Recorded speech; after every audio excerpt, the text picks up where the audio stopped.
Hey, I'm Marcus. And I'm Nick. We are working class nerds. Cue the intro.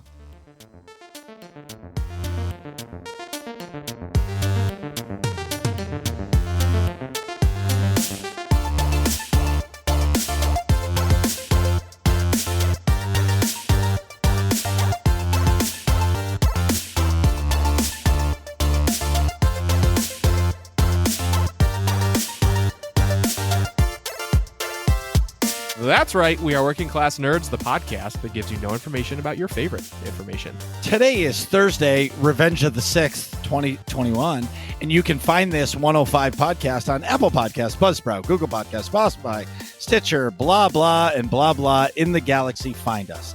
You can come watch me fail at video games at twitch.tv/MarcusB814. And now you can watch Nick stream at twitch.tv/NickVern51. You can find the both of us on Twitter. I am at MarcusB814. And I'm at Nick Vern. That's NICKVERN. In this week's episode, we're joined by the sexiest variety streamer on Twitch. We're talking about Atrax. And the three of us are talking about what it's like to be a variety game streamer. And also, of course, the Bad Batch has arrived. So we're going to be breaking down the first episode, which was like an hour and 20 minutes, which was great. But first, welcome to the show, Atrax, and what have you been up to? Welcome! Wow, thank you. That's quite an intro. I appreciate it. Lately, all right then. Perry the platypus is in the studio. Yeah, what's a platypus? Yeah. Who let the fangirls in? No, I'm just kidding. So I usually stream Friday to Monday. I do variety streams like you mentioned, Nick. So, I mean, we'll talk a little bit more about that later. But lately it's been Destiny 2, the Star Wars pinball tables for, of course, Star Wars Week. And then another kind of indie early access game called Gunfire Reborn. Been enjoying Star Wars Week a lot. Bad Batch, of course. Then there was the Guardians of the Order charity. They donated... or they raised over $6,000 for St. Jude, which was... I forget what... I don't know the exact total, but I saw it was over $6,000. Yeah, last time I checked, it was like $620. So it was really, really job well done on them. And today, Director Chronic, he shaved his stash off. Swotor Rayu, another streamer friend of mine, he shaved his head. So, it's been a packed week. And then, of course, like gaming off stream, I play Darkest Dungeon, and then Stepmania, which is like a rhythm game. So like Dance Dance Revolution? Yeah, but on the computer. So you're dancing on the computer? Well, you use the arrow keys. Yeah, you can plug in if you have, which I don't, but if you have like actual dance pads, you can plug them into your computer and you can use those too. If you send me your address, I'm going to send you a Dance Dance Revolution one. Because I'd like to see that on stream. Dance Revolution. I have like really old. I'll send you the link, Marcus. I have like really old YouTube videos of me on. They're like 10 years old at this point, of when I was a teenager playing at the arcade. Like it good times, man. Dance games are a huge like history. Wait. So you were one of those people that could do it on the insane difficulty? Oh yeah. So do you remember? Wait. So are you the kid that was on the movie Grandma's Boy? I didn't see that. I didn't see the whole movie. Like, it's been a while since I've seen it. I don't remember that. It's been a long time for me either, but yes. Yes, that would be me. That was me as a kid. And I guess still kind of now, but because arcades are closed with COVID and all that, I haven't been able to play in a few years. So. Whoa. Well, I haven't played Dance Dance Revolution in forever. I think I played it like 3 times and I was like pouring sweat and I was like, all right, I'm going back to Mortal Kombat 2. It's such a great game. Like all those dancing games it's exercise and it's fun. It's a good mix. Yes. Yeah. So, back to Darkest Dungeon. Is that like what's it? Diablo style game? No. Kind of in the sense that it's an RPG. So it's a little bit more unforgiving. So it's a 2D like side scroller game, and it's a dungeon crawler. You have a team of 4 heroes, and they go through these dungeons, and there's creatures that are in there, but there's also like rewards and stuff. But what separates it from like Diablo would be that your characters are almost like supposed to die. Like there's a very, very low chance, unless you're a really good player, that you're going to make it through your dungeon with all 4 characters. And when they're dead, they're gone for good. And you have to recruit new ones after the end of the dungeon with like the resources and stuff you gained from your remaining heroes. It's very unforgiving. Yeah, it's a brutal game. A lot of fun. Jeez. I can't really. Marcus doesn't do well with like permadeath and like limited resources. Yeah, so weapons breaking. But so that's the thing. It's like, but I nightmare raid. Right. Yeah, but that's different though. You don't like that's lose a your different gearing. type of difficulty. Yeah. You know what I mean? Like you have your character, your tune, and your gear, and you're going through. It's like the same sort of tools, if you will, but then like the task is much more difficult. Yeah. So versus like your tools changing, like your characters in this game, or like weapons in Breath of the Wild changing constantly. Oh, it's the dumbest drives thing you ever. crazy. It's the dumbest mechanic ever. Yeah. Whereas like the task is largely the same. You're fighting like the same. Yeah. Or like in that's the worst game ever created, the Fallout series, where you have a good though. Dude, yeah, I agree. I love it. It's the worst game ever created. You can't deal with You zoom in on somebody's head and you put 3 bullets to his head, and you shoot that dude in the head 3 times and you do 1 damage and then he kills you because your gun sucks. I'm like, no, you shoot somebody in the head, they're dead. It's just game over. Like that VAT system is dumb. I love you would it. like Counter-Strike. No, I tried to play One shot to the head, you're dead. Yeah. So back in the day, with Call of Duties, we used to play. Some of our friends really liked the hardcore, and I was like, it's a hard no for me.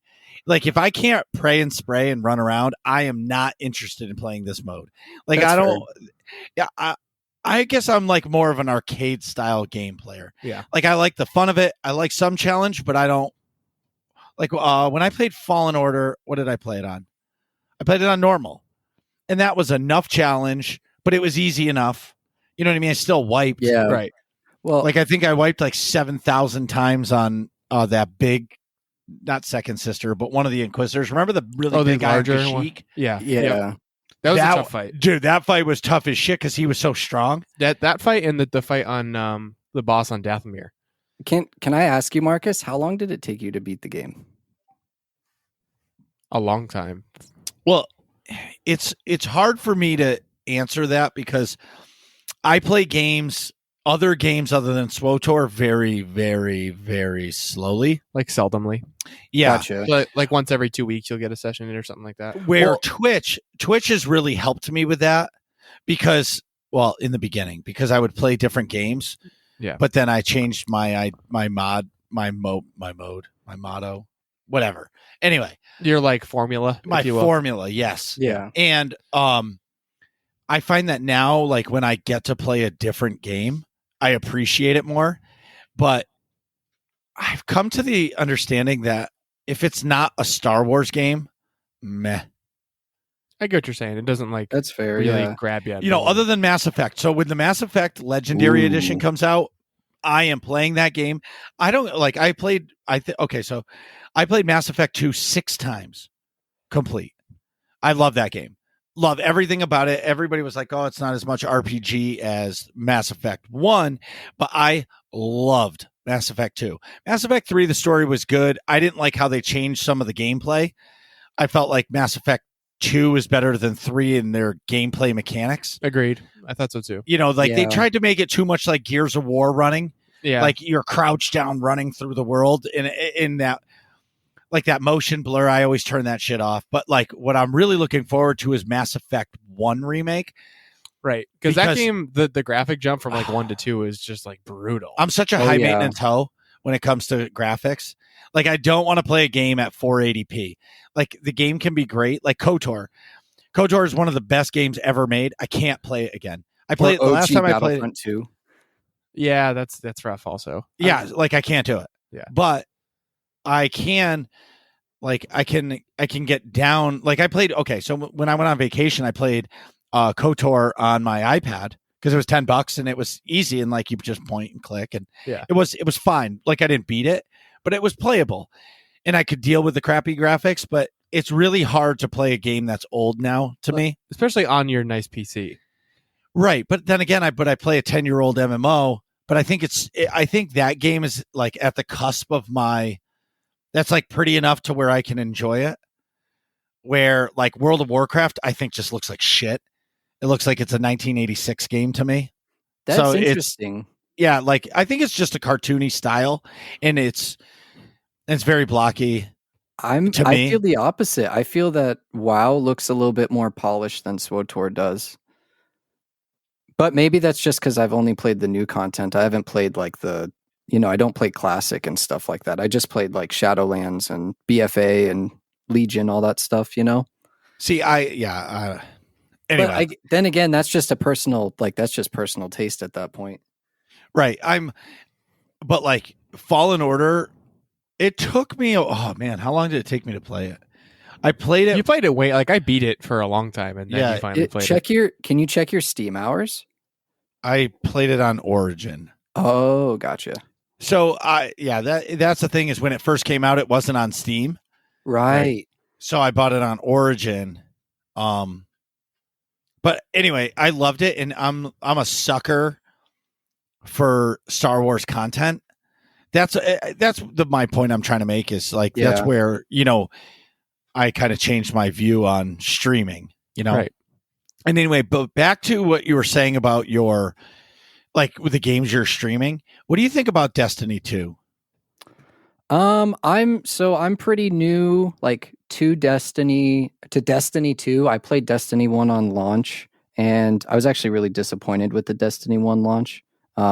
So I played Destiny 2 a little bit at the beginning, and then I dipped out until now. And the community, actually, I put it up. I beat Fallen Order in 19 hours, which I thought was going to take me a lot longer than that. So I beat Fallen Order, and then I was like, well, shoot, what do I do now? So I put it to the community, and they voted for Destiny 2. I haven't streamed it yet, but I've played it off stream to kind of prepare and get all the overlays and stuff ready. I like it, but I'm interested to see what happens in the late game. Right now, it feels very much like already I just started the game and I'm doing like strikes and nightfall stuff as like the tutorial. So I'm wondering how it will change. It doesn't. Like for me, story-wise, it doesn't. That's a little disappointing to me. I'll have to see how the community feels and whatnot. I never stream a game. I like to complete games, and I think we'll get into this a little bit later in the show too. But for me, the story. Okay, so when Destiny came out, they had their original Destiny 2. They had their original content storylines, right? Yeah, the Cabal and all that shit. And I played it at launch, and I played a little bit, but I didn't have anybody to play with, and it got to a point like I don't like to run out of bullets. I think running out of bullet mechanic is just the dumbest thing ever. Like some people like to pray and spray, some people like to sniper shoot, whatever. Yeah. Like I'm a pray and sprayer, and like I got to this point where I spent hours trying to beat this one section where there were so many enemies I couldn't do it alone, and I didn't have any friends playing it, and I quit. And I came back a while later and played it, but because they announced that they were getting rid of all of the OG content. They were putting it in the archives because now the game download size was getting too big. Yeah. So they were like, all right, the Unreal Engine, or is it Unreal? It's too big for the engine that they're using. I can't answer that part, but they were archiving it. But the sad part is you can't even unlock it. Because I think like the story, as much as people say like the end game is why you play the game, I disagree. I think you do the end game to extend the game's life. But for me, I play a game for the story, and then the end game comes. Does that make sense? Yeah. I have a completely different view. To me, end game means it's the end of the game. It's time to move on.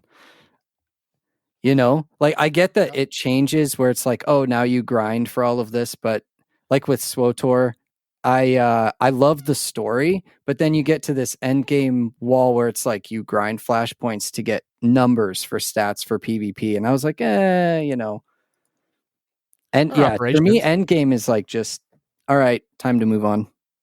Well, There's nothing wrong and with that's well, so and that means you're a story based. You're Yeah. mostly a story player, unless you're playing like a Call of Duty. Then that's a different Unless I'm story. playing with friends, yeah, that changes it. Well, yeah. So the last thing before we move on, so Nick and I can do. Can you drop Nick and I a rap, please? Oh my goodness, you want a rap? I don't know. Of course. I want to hear a rap. Find a beat while we're chatting. Oh my goodness, find Hold a on beat while we're chatting. Okay. Take your time. My goodness. How long does this have to be? Not Can it long just at be all. like, We just a couple. yeah, all just- right. Yeah, let's just 10 spit some seconds? beats. Yeah, like let's hear 20 seconds. let's hear this rap that's this infamous. Oh If it my turns goodness. If it You know- turns into, Chicka chicka Atrax. Yeah. Marcus used to DJ, and I did it a couple Did times. you? Yeah, I played drum and bass and hard trance. I watched people melt their faces off with laser beams above my head. Anyway, Also, shout out to Chimeri for the rap tips. Chimeri, you and I are going to be having a discussion right after this recording. he's not even going to know. He's going to be like, dude, I didn't hear, like, what are you talking about? And I'm like, the podcast isn't out yet, but it's going to be, and you're going to it'll hear be about out. it. oh, he'll tonight. hear it. He'll probably hear it tomorrow on his way to work. Right. But anyway, so back to what we were saying about games. While Atrax figures out his rap game. Wait, do you want to chat about what you've been up to? No, I don't. Yeah. I want to wait for the rap game. But Okay. All right. I want to go back to this game. I got yelled at. No, you didn't. There was no yelled at. The magical part about the like Destiny MMO division, like that style of game, I feel is if you can get hooked up with a bunch of friends that play a lot, you like it's some serious fun. Cause like what did we play co-op? Siege. Yes. Like how much fun did we have playing Siege? And Siege like is great. yeah, it was 4v4 and like yeah, we only had 5v5. It's 5? Yeah. Oh, I thought it was 4. Well, it was 3 of us. Yeah. So like everybody else just followed us where we were going. Right. But like working together as a team to achieve a win Is awesome. I find it it's so much fun, and I guess that's why I like raiding so much. Yeah, I'm surprised you don't like zombies in Call of Duty. Again, limited ammo. Not in this one. This one, it's fine. I've never run out of ammo. But you don't. This is how I'm roping you back in. No. Tick, tick, tick, tick, tick, tick, tick, tick, tick. Especially the outbreak mode where the zombies aren't constantly chasing you. You can like go around and find shit. Well, so that sounds fun. So I would like to try that. Yeah. And I guess we should really like hook up with Katarina and do Yeah. it because she straight up wins war zones. Dude, outbreak is wicked fun. Feta and I do that with Feta's friend, my friend too now, Yarden and his brother. Yaden. And it's great. We get to like pack a punch like our guns like 3 times. We get to like this preposterous thing where the pack a punch guns are like barely killing stuff by the end. And then you exfil and like all the zombies run at you. It's like a war zone sized map, each map. It's pretty epic. And then you get out of there in a helicopter and it's like they nuke the place. Boom. It's wicked fun. But you should definitely play Outbreak. I've talked about it a bunch. I haven't played Outbreak in a while, actually. Maybe I will after this show. Wow. Yeah, that sounds that sounds intriguing to me because it's almost like you have to go and land and then come back. You know what I mean? Like you go find your gear. It's almost like a war zone, like you were saying. Yeah. And then all of a sudden you turn the corner and there's 30 zombies there. Yeah, then you got to deal with them in front of you, and then like you kill them, and then you go to the next little section of the map. Do they break into the buildings? If you run into a building? If you run into a building, they're like they might already be in the building just wandering around in there. Oh. So like it's a giant map and then you just stumble over. It's like The Walking Dead kind of thing. Like the zombies are just out in the environment and you just happen upon them. But like once they see you, it's not like the entire horde and the whole map sees you.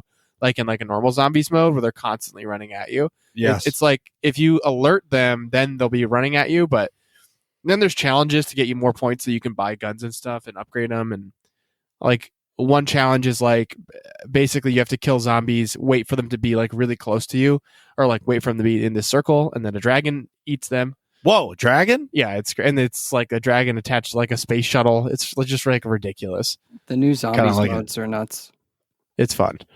But all right. I got 6 lines here for you. All right. Perfect. That's all you're getting for rap. All right. And you have It's gonna no beat. It's gonna sound terrible, but that's okay. Totally fine. You have. All right, you ready? You ready for this? All right. Yo, listen, working class nerds. Hey, Marcus down. I'm the sexiest variety streamer around. I nicked the beat and wrote this with no sound. Did you listen close? Cause I made the rounds. Of everyone in this cast, I saved the best for last. Cause I'm the master stream rapper Atrax. Hell yes. There you go. That's my little freestyle for you there. I hope that works. This is fantastic. Thank you so much. Yeah. So Chimera, you're in trouble now. I listen to Eminem like a lot, and Hobson and other, Logic and other rappers. I really enjoy it. I think it's really clever, like how they arrange words and stuff like that. So it's just a little something I like to kind of do. Absolutely. It's awesome. Well, I'll save the clip, so we'll put it to a beat later. Sweet. Sweet. You have to show me what beat you picked, dude. I can't wait to hear it. Okay. So Marcus, how's it going? And what have you been up to? So it's been insane. Tell me about it. So what's happening? We had the craziest May the 4th. So May the 4th is a big holiday in my house. We actually celebrate it like it's a holiday. Yep. May the 4th be with you. Yes, and same to you. That was kind of creepy. Anyway, so I came home to Star Wars blasting on the TV. The kids were jumping on the couch. It was A New Hope scrolling up the TV. That's fantastic. The TV, the tablecloth was a Star Wars tablecloth. We have our centerpiece thing, and we have these Star Wars rubber action figures that were all up there. My kids made paper plates. One was painted of the Death Star, one was painted as Yoda, and one was painted as Darth Maul. Then my daughter made a May the 4th be with you banner that went over our home sign that's in our dining room. And we had, I don't even remember what we had for dinner. It was delicious though, but we had Wookiee cookies. So for one year for Christmas, we had, we got a cookbook. Yeah. Cookbook. And so there were Wookiee cookies and there were Death Star brownies. Wow. It's a huge holiday. And so it's customary. So Star Wars played all day. My wife said it was on all of the TVs. Probably it was mostly cartoons like the Lego Star Wars or the Clone Wars. Kids watched it all day. They just understood that that's Star Wars Day and that's what we do. And then at night we read A New Hope and Empire Strikes Back kid books, learn to read books. So it's 2 sentences per page. Yeah. So we read that. Luke took the lightsaber. Wow, Yeah. This is bright, he said. Yeah, exactly. Exactly. Turn the page. So that was May the 4th. Then May the 4th night, shout out to Sotorista and Averia, SOTOR content creators. They came up with this idea of getting all of the people in the content creator program to run a nightmare operation. So there was mostly all of us and a Lady Rand's nightmare team. We went and I had to transfer a tune to Satil Shan, Kogus' server. Ugh. Yep. Are you okay? No, because it's not ending. And I want to get into that in a minute. Anyway, so we did Nightmare Dread Fortress 16-man and we destroyed everything. I did not get to tank, so I got to Maraud. Oh. So they were like, all right, we're ready. And I just hit the 1 key and I leaped in and started the fight. Everybody's like, what the? All right. But that's hilarious. We killed the boss. Leroy Jenkins. Yeah, the stream was telling me to do it. Everybody was like, do it. Do it. Do it. Oh, yeah. Do it. And I ended up doing it. It was fantastic. That stream was so much fun. It was definitely in that top tier of awesome streams. It was just, I was laughing the whole night. It was just fantastic. And I think it's just because it was Star Wars Day. I was playing Star Wars. I had Star Wars on the brain all week. It was just, just a quality stream. Some funny things that happened in that. So at one point, Kogus over voice was like, hey, Marcus, what server are you on? And I'm like, I'm playing on Satil Shan. He clipped it Okay. He saved that video. Now on his channel, all of his shout outs show the clip, and the sound of me saying I'm on Satil Sean plays every time somebody shouts me out on his channel. That's He amazing. was so proud of himself. He was laughing so hard. I would be too. I'm gonna go shout you out in his chat now just to hear it. Yeah. Yes. So it was quite adventurous of him. I'll give him that. But afterwards I, messaged him, and it was pretty funny. You'll get him back, I'm sure. Oh yeah. So that was Tuesday. That was Tuesday. Yep. Wednesday night stream, I just put a team together, and we went to hard mode explosive conflict just for funsies. Got a group of friends together. We had some fun. Got to play with some fun people. It was fun. You're like, and everybody's like, "Oh, why were you playing with a bunch of friends on Revenge of the 5th?" That's because I decided to leave my Nightmare raid team that I usually run on Tuesdays and Wednesdays.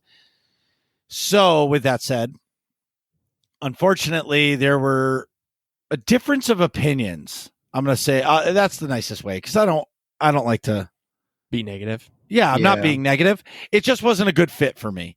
And I would much rather leave a team than blow up on somebody and call somebody a jerk or anything like that. So I left, and so free agent over here, or maybe I'll put a squad together, but I don't know how hard it would be for me to raid lead and stream. Yeah, I feel like that's tough. Because I want to be able to focus on like the chat and stuff, but at the same time, I don't know. So like it's one of those things. You know what I mean? Right. Yeah. Seems like a lot. You could potentially, and this is just like off the top idea, you could potentially do like a special stream where you lead a raid. Some people might be really interested, like maybe ask your community. Some people might be really interested in, even if you're less interactive on chat, for just one stream, seeing you, like how you would lead a raid and stuff like that. They, just a suggestion. They might be into that. I don't know. I have way too much, what's the word? You're just distracted. Stuff to do.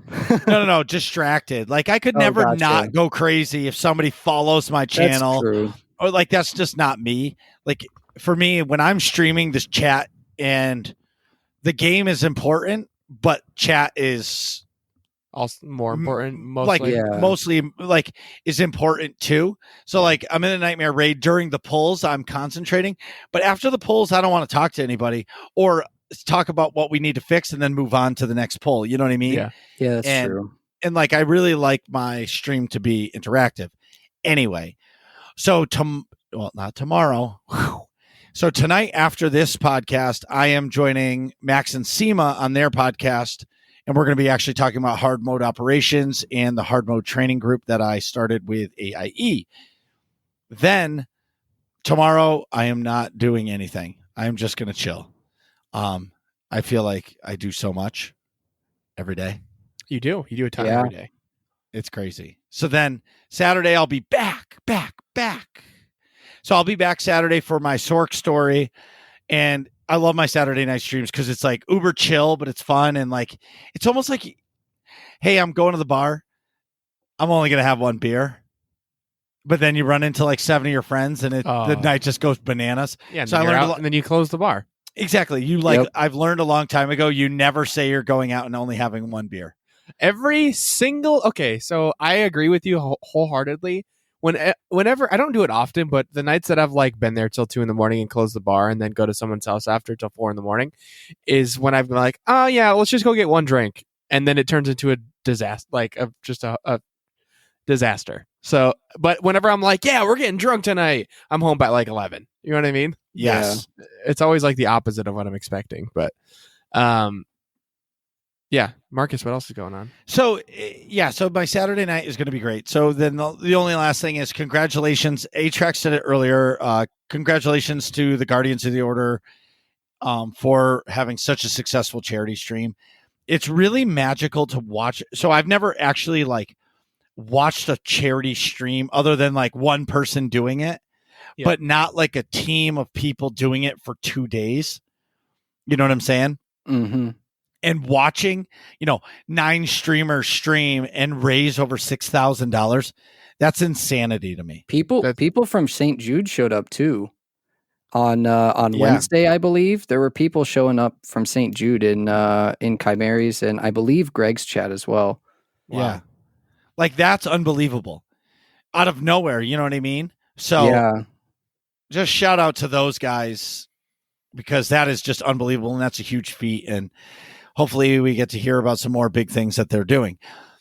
To everybody in the nerds community, thank you. You guys know I love you. You guys mean the world to me. This community has grown so much, and we've capped over 600 followers now. It feels like just yesterday I hit 500. Thank you guys so much. It means so much to me that you guys are there with me. And our Discord, I'm telling you, it's great. Yeah, our Discord is awesome. So everybody in the Discord, just shout out. You guys are awesome and fantastic. Nick, so I know what you've been doing, but I can't wait to dive into this. What have you been up to? So can I just start off? Like, I've had some lame, Nick, what have you been up to? But I've got a good one this week. So first of all, arg, shiver me timbers. Oh my God. A pirate on the Sea of Thieves I be. The number of days that I've played this game be numbered 3. So I've been playing Sea of Thieves, obviously.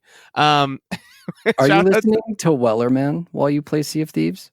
No. Who's Wellerman? Oh, it's a song.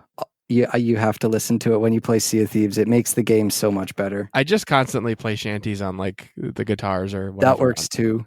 But I will absolutely do that, Wellerman. So that's been fun.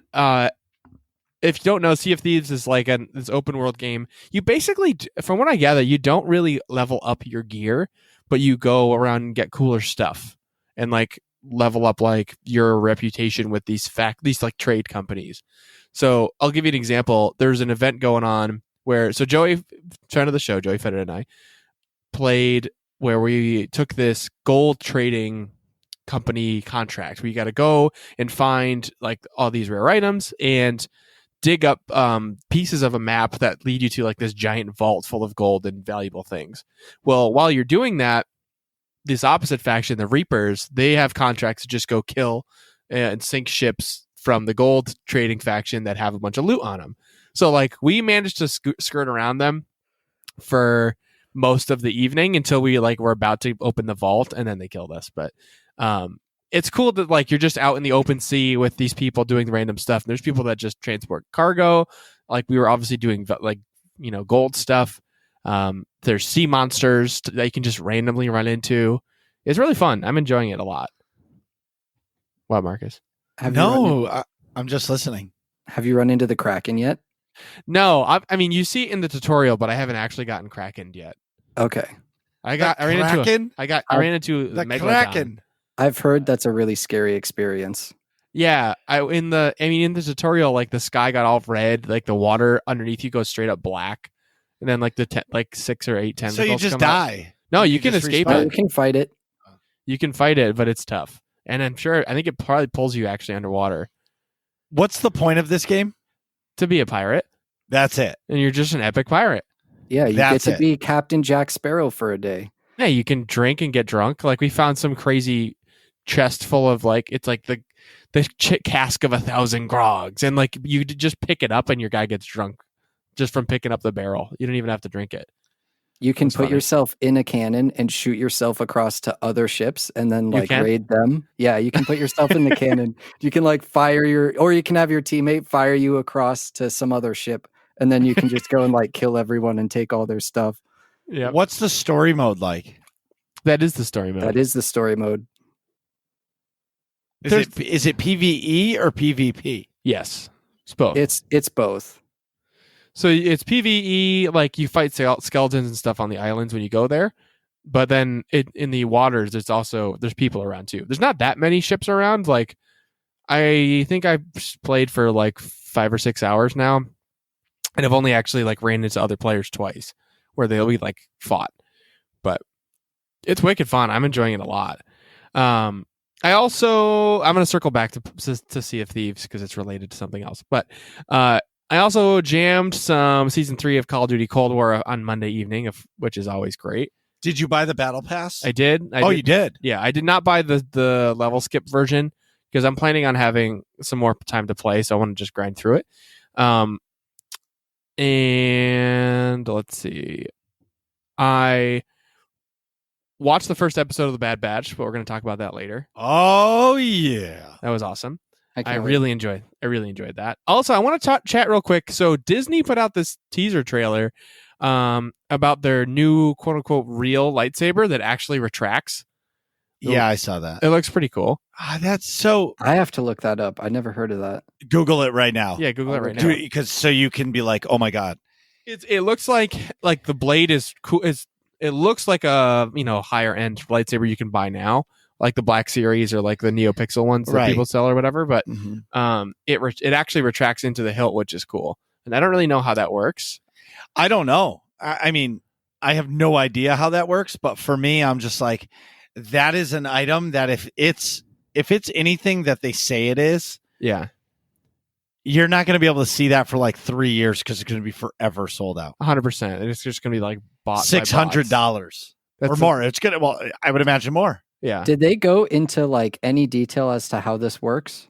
No. Did they like release this little trailer? They released the video, and I think there's like a little tutorial from somebody, like one of the Imagineers, talking about creating it, but nothing. No, tech specs. I'm sure that like they don't want anybody knowing how this thing was made right now. Yeah. If I had to guess, right? Like, didn't Samsung have like a bendable phone or like a phone that rolled out? Yeah, like the screen rolled out. It flipped in half. Yeah. No, they had one. It's just I don't think they ended up. Maybe it was just like a prototype, but I thought they had one where you could pull it out and like it would be like a tablet size and then back to a normal phone size or something like that. And they also had one that flipped, but in my head I'm thinking it's some kind of technology like that where it like rolls into itself or something like that when it's in the hilt, and then it rolls out when you extend it. But I honestly don't know. I wonder if they use like a really small sort of suction and desuction where like when you click the button to push it out, then it just blows air into some sort of like semi-firm thing. And then when you click the hilt to go in, it just sucks the air back in, which would like slowly. Right, I don't know how they would do that, but here's the other side. Is this thing going to be like battle tested? Like, is this made for like kids, or is this like put it on the shelf? Is this like a collector's item where you're going to open it and close it like 50 times and hang it on a shelf and it's going to be delicate, or is this thing going to be the thing that like you push the button and it's game on? My kids are whacking you with it, right? Like they grab the Ventress one, and they destroy me with it. I'm sure. Oh yeah, and they think it's hilarious. One of my favorite memories as a kid was my dad and I. We got those like the old plastic lightsabers. We used to fight with those all the time. That was so much fun.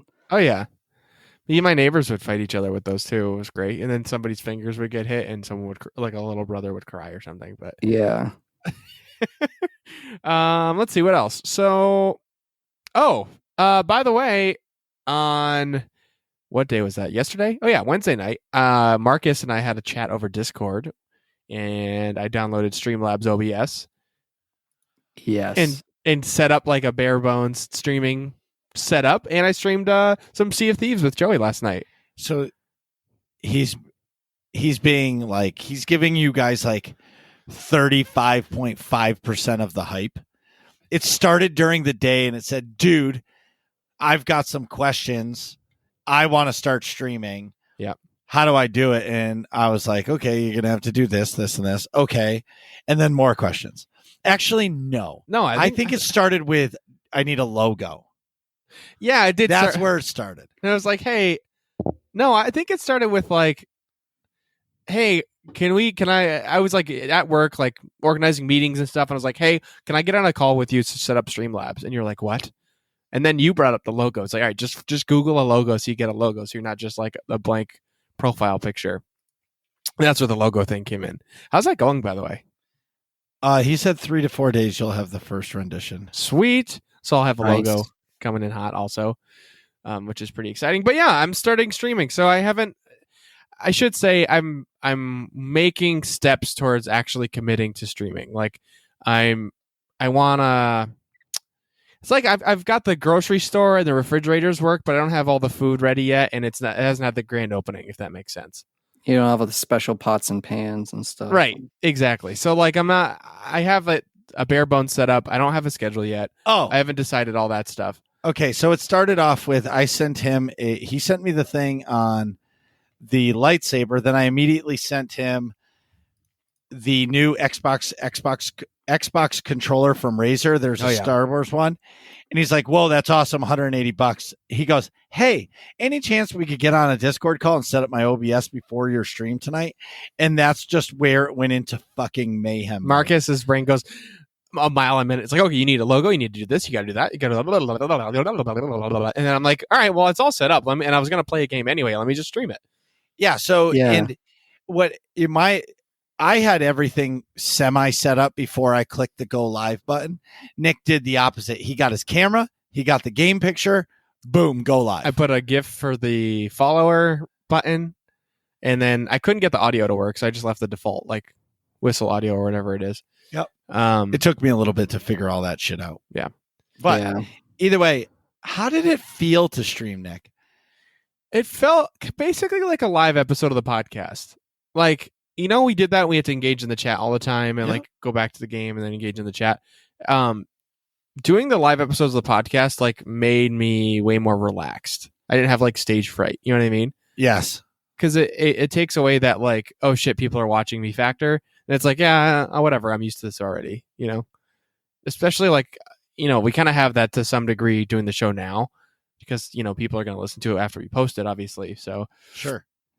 I don't know. I think it was fun. I honestly was like really energized after, and I like took magnesium to fall asleep, which is great, by the way, if you need a sleep aid. Sure. But yeah, I was like thinking about it all this morning. Like, man, I want to like hop back on. I didn't end up having time before the show today, but yeah, I want to get that ironed out probably by this weekend. At least get all my alerts and badges queued up and sort of a rough on screen something. Working Class Nerds logo. Atrax, like I'm sure, can agree. Setting up your stream is a rabbit hole. I'm sure it's never ending. Yeah, it's so much fun, but at the end, like you get really excited and you're like, oh, I'll work on this and I'll work on that and I'll work on that, and you start working on it, and then at the end of the day, you're like, wow, this was great, but I am exhausted. Yeah, it is absolutely. It's a rabbit hole, and then you find like, oh, I could do this or I could do that, and all the ideas just start coming out, and like, oh man, yeah, it's such a fun process. I agree. I'm excited to jump in there. I just need like a dedicated chunk of hours to get some stuff done. The hardest, yeah, exactly. So the hardest part of all this for me is you just need to make the time. The time I usually do it starts after like a raid night. So I'll start working on the stream at like 11:30 at night. Oof. Yeah, but that's just what happens. And I'm like, oh, I'm only going to do one thing. And then you're like, oh, let me see this real quick. And then I don't even do that because I think of something else and I go.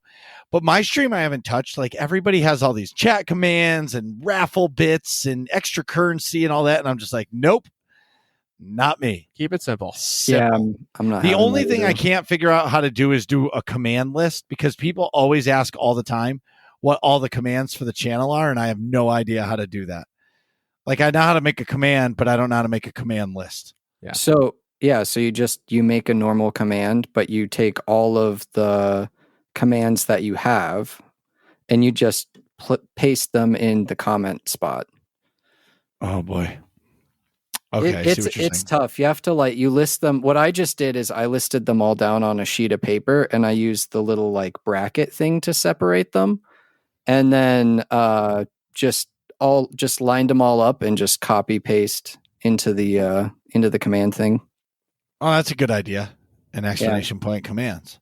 Yep. That's pretty straightforward. Yeah. Easy peasy. I just learned something new.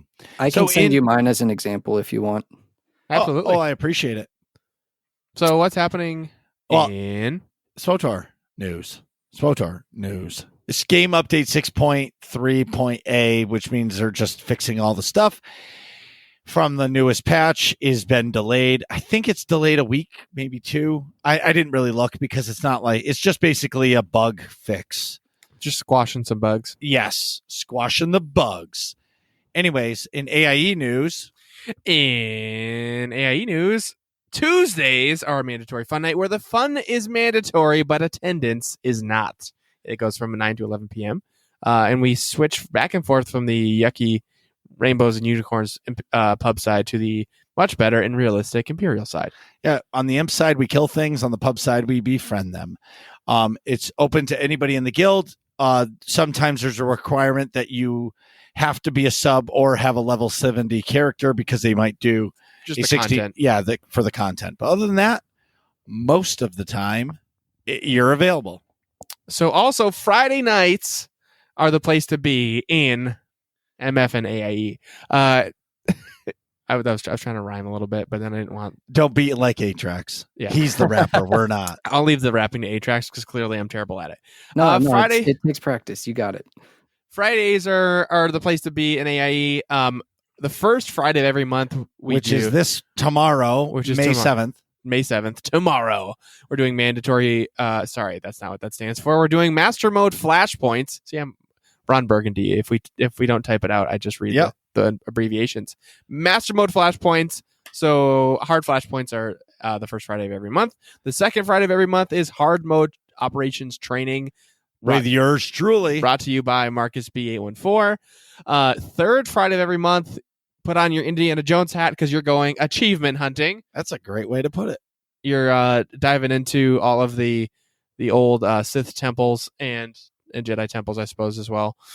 But the fourth Friday of every month is really where things pop off. Really? It's the best Friday. It's the best week of the month, every month.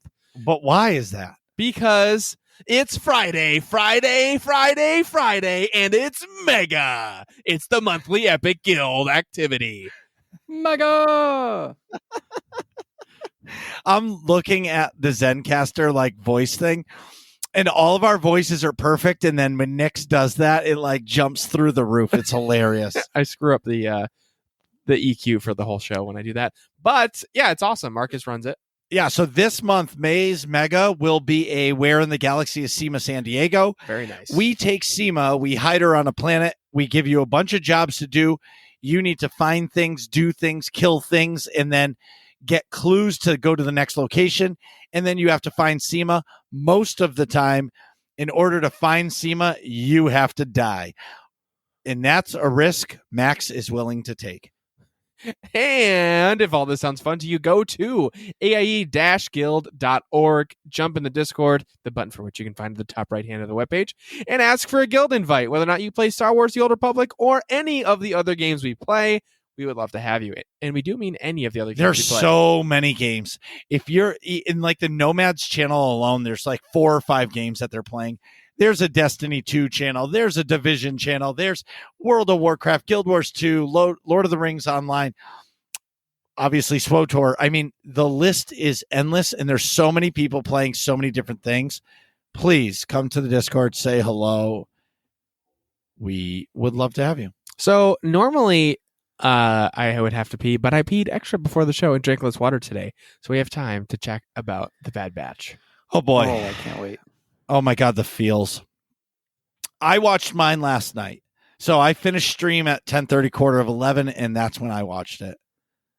Afterwards? Yes. Until like 1 a.m? Yes. It was all right. So just for the record, I sat on my sun porch. I opened the door, turned on the fan, so it had that like wicked cool like spring breeze blowing through. Oh, that's nice. I had the TV, no lights on. I shut my phone off. Full theater mode? Like full theater mode with TV sound. Like the sound was not like in your basement. Oh, yeah, it's not the same. No, it's not the same, but like I was in it. Yeah, of Like, course. And wait, you don't have a sound bar down here? no, I was out on the sun porch. Oh, I didn't pay attention to that part. That TV, we'll get into that another day. Anyways, so I think it's broken. I'm going to say this. Immediately when it started and it showed the red Clone Wars logo. Yeah. Oh, shit. Spoilers. Oh, yeah. Big time spoilers. So, yeah. Big spoilers. Hold on. Let me do this timestamp. Oh, we didn't say anything yet. Yeah, but I'm Start a Bad Batch. Start a Bad Batch. We're marking it for. We can put it in the show notes put it later. in the show notes so people can skip over Yeah. the minutes. Okay. Anyway, when it started with the red Clone Wars logo, dude, my heart was like melting. Yeah. Because I was just thinking about, oh my God, what happened in that last episode of the Clone Wars? Have you seen that ending of Clone Wars, Atrax? I have not. Okay. I've heard about it though, my friend. I made it through a couple seasons, but I realized like I unfortunately just don't have the time to finish it. So I got a synopsis from my friend. Oh, okay. But so you know what happens in the last season 7. Mm-hmm. But then all of a sudden it goes and like burns off, and you see the Bad Batch. And I was like instantly in a good mood. Yeah. I was like, okay, I'm back to like fun, like fun stormtroopers, yes, fucking shit up. Yes. Yeah. And I was loving it. So Nick, take us away. So it basically you have the Bad Batch working with a Jedi Master Padawan combo, which I will of course I'll go through that later who they are. But they're screwing up some battle droids, they're doing their thing, they're badass. And then soon after and they're overwhelmed. Oh yeah. And they're waiting for like that's even right. Okay, sorry. Thank and you. like even the intro to the show is the Clone Wars guy. 2 Jedi Knights, Jedi Master and Padawan, whoever on collar, in a lot of trouble waiting for reinforcements. Yeah, and I was like, and they're all completely my overwhelmed. God. They're like about to die, basically. Right, and they're doing it in the same like Clone Wars style, and I'm like, I'm on my like seat. I even got a snack at 11 o'clock at night. Completely not healthy for me, but I felt like it was snack worthy. Yeah, and I feel like if I popped popcorn last night, everybody in the house would have been pissed. Of course. I did a margarita and I made Cajun tots in the air fryer for Bad Batch. Wow. Can you explain what a Cajun tot is? Like a Cajun flavored tater tot? Yeah. So basically I make the tater tots in the air fryer. And then when I pull them out, I season them with like salt and pepper and some paprika and some other like seasonings to make them kind of like a little spicy-ish, you know? Whoa. Yeah. We got Chef Boyar Atrax in here. Let's go. No. It's just frozen air fried tater tots with seasoning, I swear. Bro, I know, but dude, that's amazing. I never thought of that. It was great. It went really well with the margarita too, you know, like it kind of flavoring went well. The spicy margarita combo. So let me go through it like this. So they're waiting for reinforcements. It's just the Jedi Master, and the Padawan is supposed to be bringing the legions of reinforcements. And the Padawan runs back all out of breath, and he's by himself. The Jedi Master's like, dude, what the hell? Where are the reinforcements? And they're like, oh, they're coming. Don't worry. Like, well, how many of them are there? And it's like, just 5. 5. And the Stormtrooper's like, the commander or whatever is just like, oh, we're dead. And then, of course, it cuts to the Bad Batch just destroying the entire droid army by themselves, as they usually do, and it's epic, and it goes from there. So basically, soon after that, they're cleaning up the droids and stuff, and then Order 66 gets broadcast. Which, just for the record, that is the feels. Yeah. Like, I knew it was coming, and when the Jedi walked away, and the Republic trooper turned away from the Master, I was like, oh no, here it comes. Yeah, and then you get the broadcast, execute Order 66. Right. And I was like, oh no. But then the craziest part is after that part, like they kept repeating it because what's the guy's name? Not Tracker. Hunter? Which one? The really smart one. Tech. Yeah. Tech's like, it's on repeat. Execute Order 66, execute Order 66, execute Order 66. Like over and over. He's like, that's all this code, all this broadcast is saying. Right. And for me, I'm just like, oh my God. Like we're getting a different side of the story. Right. And I'm like, and the feels of it, because no remorse. Yeah, and it just shows like, because in the Clone Wars or in Revenge of the Sith, when they turned, there was just one thing when the Emperor said it, execute Order 66 to Cody, and that was it. Right. And then because everything is from the Jedi's perspective, so you don't see it from the trooper's perspective. Correct. Right. You know, and I was just like, holy cow. And it was like, and then with the Clone Wars, how Palpatine like purposely spread the Jedi so thin right before the end of the war, because he knew it was going to end. Like, he spread all the Jedi thin just for this reason. Right. So they could not band together and win. Right. It's very interesting. Yeah. How that plays out. Yes. What I think is cool is the master basically, sacrifices herself so that the Padawan can get away. And the guys from the Bad Batch, the 5 of them, don't. So their genetic, I guess they explained it this way, that their genetic mutations make it so that they don't have that programming, or that programming for Order 66 isn't like properly set in, except for one of them has it like a little bit, not nearly as much as the regular clone troopers. Who's the marksman guy? Hunter. I forgot his Hunter. No, Hunter's the leader.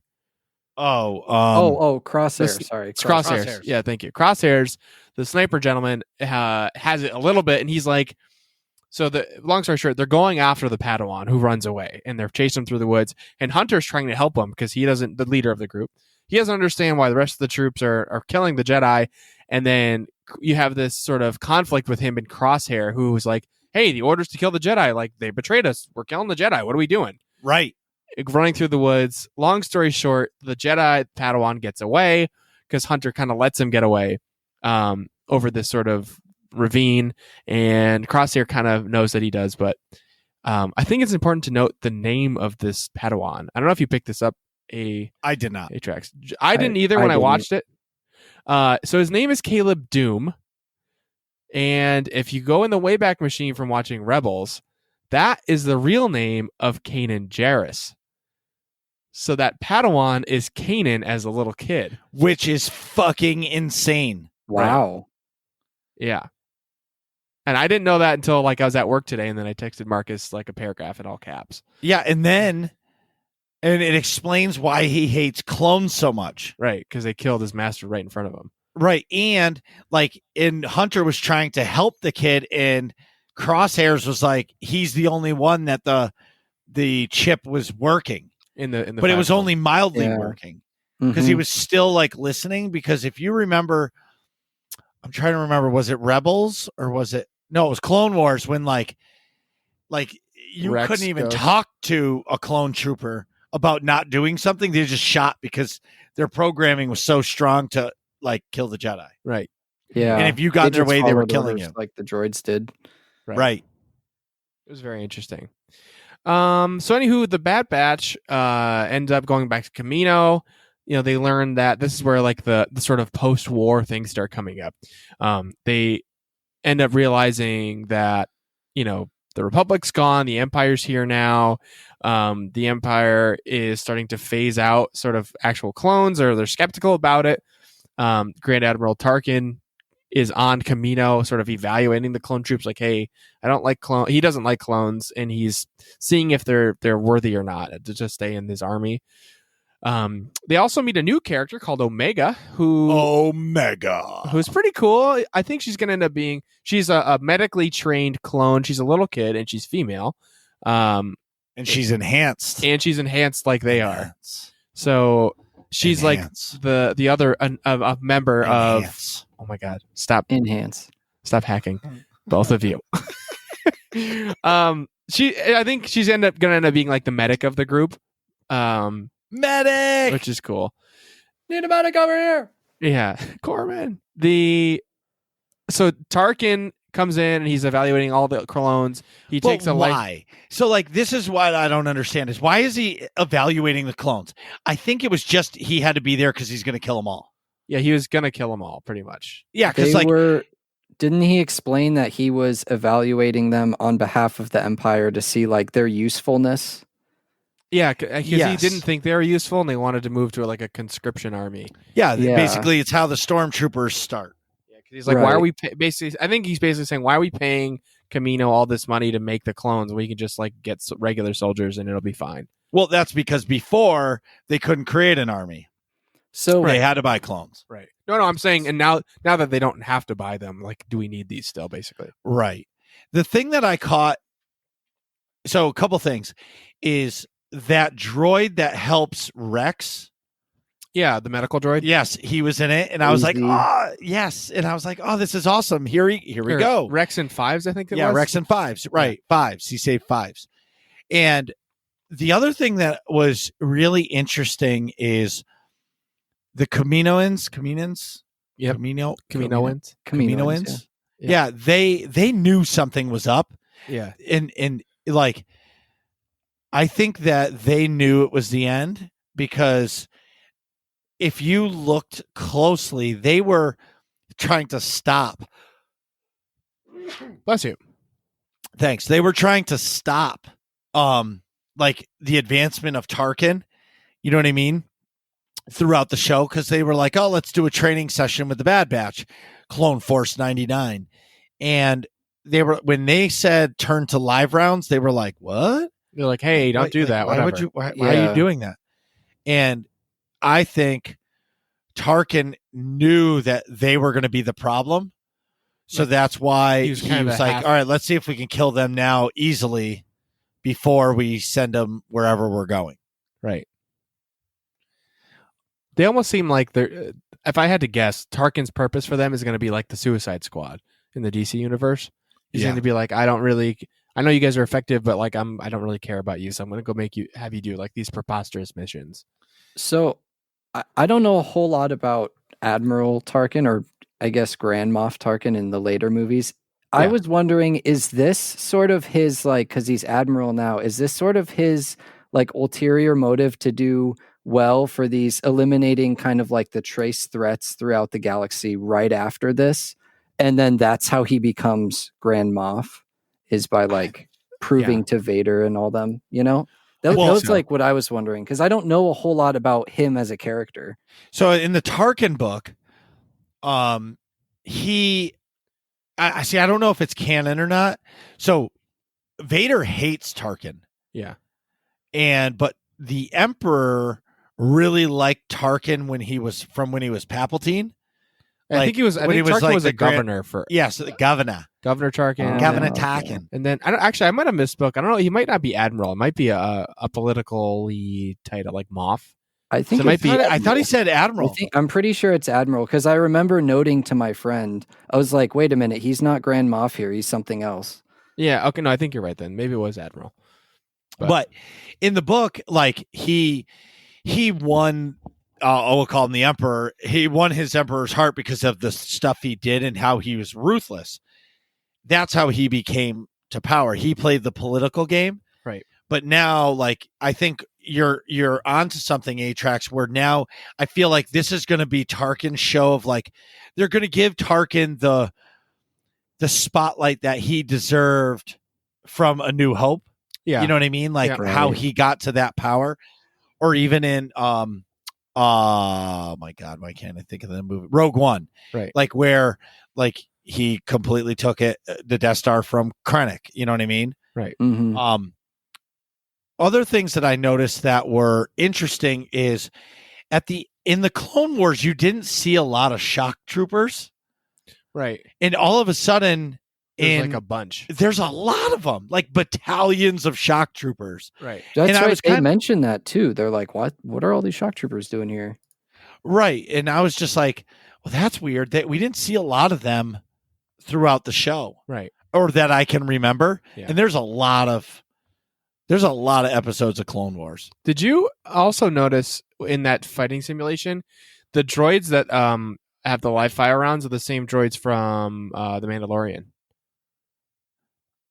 The same style, which I don't think. Notice that. What think droids from The Mandalorian? So the ones that, like, spoilers for Mando season 3, in the final episode, the ones that Luke fuck up, the giant those weren't dark troopers. They looked like they were.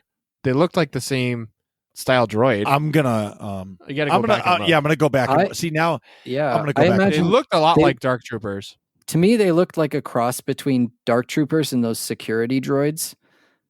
Yeah, you know, like the big giant ones. Yeah, see, and it's funny, and we all see it differently. I looked at it, and they were like a form of super battle droid. Yeah, or maybe it's something like it's supposed to look like a cross between the two kind of thing. Maybe it's because it's like early Empire. Obviously, right. Mando's like end of Empire, late So dark troopers are different, but yeah, I thought it kind of looked like it, and I was like, oh, that's interesting. But then, so they defeat those monsters, and you're starting to understand that one clone Crosshair is like, he's definitely following Order 66, but he's still like listening. Kinda, so like sorta. he kind of still has reasoning. So they send him to this planet to eliminate people, and it was clearly a test, right? And when they showed up, none other than it was Saw Gerrera, right? So they're saying, "Hey, go eliminate these like fugitives," and then insurgents. Yeah, and then they get there, and it's like mostly civilians with like some fighters, basically led by Saw Gerrera. And they're like, "Hey, the Empire's not, he's the whole spiel. The Empire's evil, etc., etc."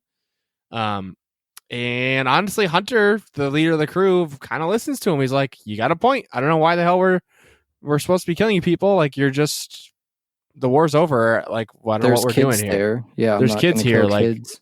yeah, I'm not gonna." And Crosshair is like arguing with him, "Hey, orders are orders.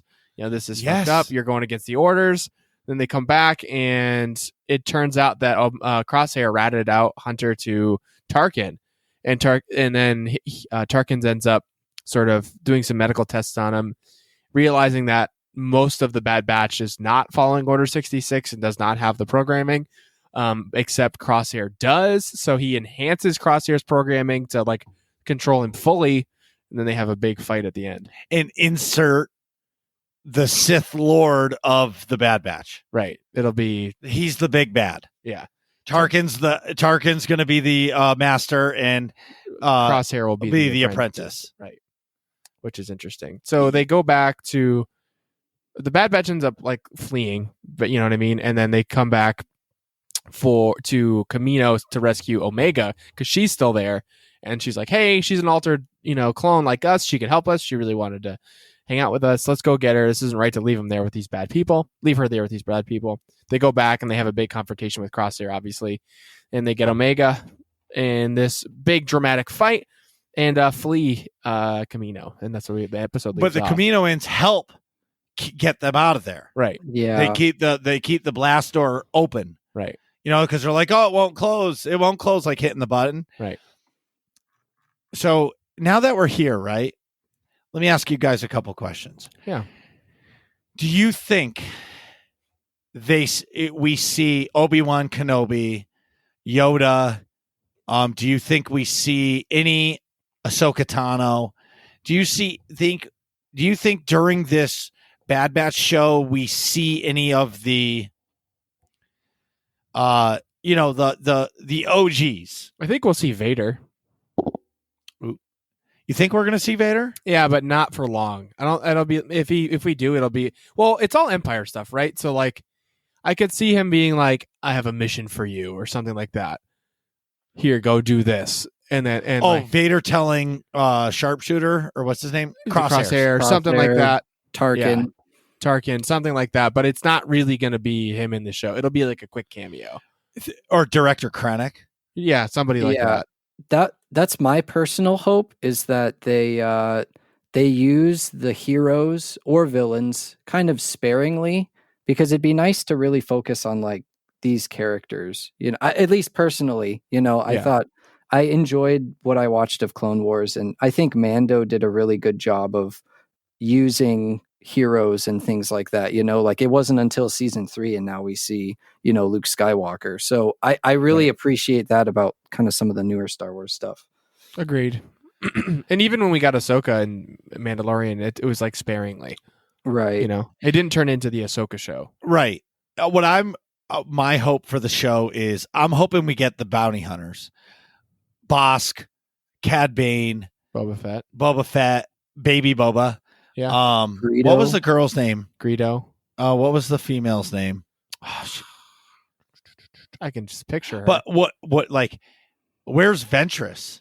Right. You know what I mean? Like there's a bunch of characters that I'm kind of have like loose ends. Yeah, loose ends, and this would be the perfect way to execute. You know what I mean? Like insert them really quick, maybe like a quick Ventress thing.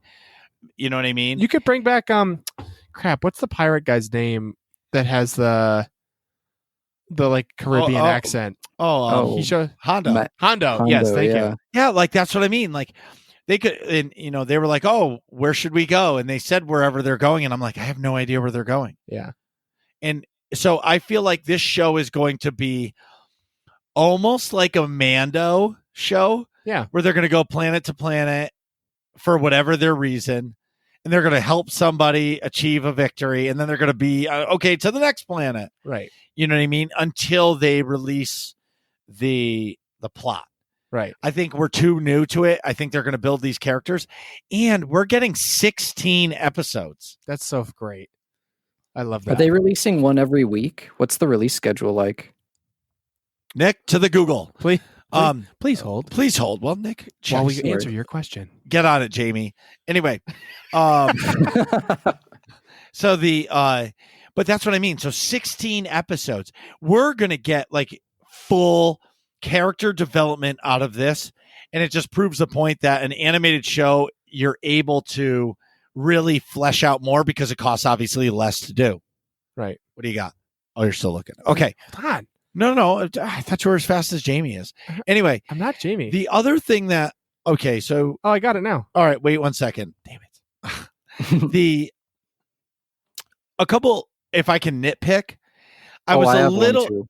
Okay, so the little thing that disappointed me was Saul Guerrera's voice didn't sound like Saul Guerrera. No, you got to use the same voice actor. And that's what I mean. Agree. Like, and I forgot. Okay, so maybe he didn't want to come, but like, I'm pretty sure there's enough voice mod out there where you could have got like something faked close. It, yeah. Right? Like, because it sounded nothing like Saw Gerrera. Right. To me. And I get it, it's young Saw Gerrera, but no, you still got to have that voice. I'm sure 10 years ago, me still has this raspy smoker's voice. Smokers and sawdust voice. Yeah, smokers and sawdust voice. You know what I mean? Cabinet varnish. Cabinet varnish. So that's what I mean. For me, that was my one nitpick. When's the schedule, Nick? So it is weekly. The next episode comes out tonight at 3 a.m. on the real time or midnight. Wait, so episode 2 is tonight? Yep. How long is it? Let's go. I don't have that info. Okay. I think they're this 30 minute. Yeah, something more normal. This was obviously a giant episode. For the first one, I think they're like a 23-minute or 22, something like that, like a normal sort of TV slot. And I prefer those types of shows over like the 45 minutes ones. Yeah. Before I ask you guys about your nitpicks, if any, I just want to say I'm really happy that Disney Plus said F you to Netflix. And Netflix is all about like binge the show, and Disney Plus is like, whoa. We're going to go back to that traditional style where you're going to get out of work on a Friday night or whatever night it is. You're going to sit in your chair and you're going to enjoy our show. And you're going to get to talk about it for a week. And then the next one's going to get discussed. Right. Example, Stranger Things. Stranger Things is such an awesome show, but because it's available beginning to end, like the whole season in one like shot. The mid, like episode 2 and 3, and then maybe even 4 are like lost in the space because you're like, all you care about is how it starts and how it ends. Right. I'm binging this shit. I'm sitting down on my couch for 6 hours, and that's Netflix's model. And maybe this is the old man in me. I don't like that model. Yeah. I don't want to sit down and binge a show. Like now, like, okay, Clone Wars, sure, because it's over and it's been over for a while. Yeah. Let's sit down and do that. Like, okay, I can watch 5 episodes in a row because it's old. But like when it comes out, like spread it out. What's 16 weeks from now, Nick?